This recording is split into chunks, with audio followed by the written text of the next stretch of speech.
నా దారి రహదారంటున్నారు తెలంగాణ సీఎం కేసీఆర్. హైదరాబాద్ లో మల్టీలెవెల్ ఫ్లైఓవర్లు, స్కైవేలు నిర్మాణాలపై ఫోకస్ పెట్టారు. మహానగరంలో రోడ్లను విస్తరించి ట్రాఫిక్ సమస్యకు చెక్ పెట్టేందుకు అధికారులకు మార్గనిర్దేశం చేశారు. భాగ్యనగరంలో పచ్చదనం కోసం పార్కుల ఏర్పాటుకు సన్నాహాలు చేస్తూనే ప్రభుత్వ భూముల జోలికి వెళ్లే కబ్జాకోరుల తాట తీసేందుకు పక్కా ప్లాన్ రెడీ చేశారు. హైదరాబాద్ అభివృద్ధిపై దృష్టి పెట్టిన సీఎం కేసీఆర్ ముక్కుసూటిగా దూసుకెళ్తున్నారు. భాగ్యనగరంలో రోడ్లు, రవాణా, పచ్చదనం, కబ్జాలపై నాస్డాక్ లో దాదాపు 5 గంటల పాటు సమీక్షించారు.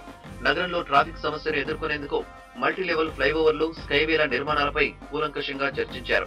నగరంలో ఎక్కడెక్కడ మల్టీలెవెల్ ఫ్లైఓవర్లు నిర్మించాలి, ఏ రోడ్లను ఎంత మేర వెడల్పు చేయాలి, ఏ రూట్ లో స్కైవేలు నిర్మించాలి అనే అంశాలపై డిస్కస్ చేశారు. వాహనాల రద్దీ ఎక్కువగా ఉండే రూట్లను హై ప్రెషర్ కారిడార్స్ గా గుర్తించారు.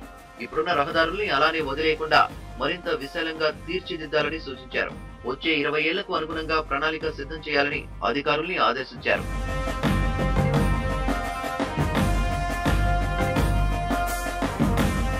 భాగ్యనగరంలో ట్రాఫిక్ సమస్యను నివారించడంతో పాటు వాతావరణ సమతుల్యత కాపాడేందుకు చర్యలు తీసుకోవాలన్నారు సీఎం కేసీఆర్.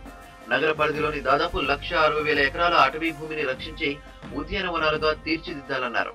మూసీ నది నుంచి వనస్థలిపురం వరకు చెట్లు పెంచి పార్కులు అభివృద్ధి చేయాలని సూచించారు. త్వరలోనే నగరంలో ఏరియల్ సర్వే నిర్వహిస్తానని కేసీఆర్ చెప్పారు. పార్కులు, ఫారెస్టు భూములపై కన్నేసిన కబ్జాకోర్లపై కన్నెర చేసిన సీఎం కఠినంగా శిక్షించేందుకు పటిష్టమైన చట్టాలు తీసుకొస్తానని స్పష్టం చేశారు. ఇకపై నగరంలో ఎలాంటి నిర్మాణాలు చేపట్టాలన్నా జీహెచ్ఎంసీతో పాటు ప్రభుత్వ అనుమతి తప్పనిసరి చేస్తూ నిబంధనలు రూపొందించాలన్నారు.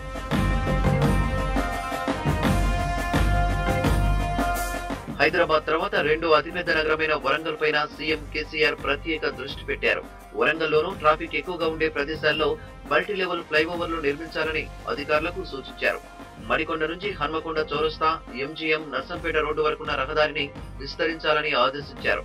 వీటితో పాటు వరంగల్, ఖమ్మం, నిజామాబాద్, కరీంనగర్ నగరాలకు రింగ్ రోడ్ల నిర్మాణానికి ప్రతిపాదనలు తయారు చేయాలని అధికారుల్ని పురమాయించారు.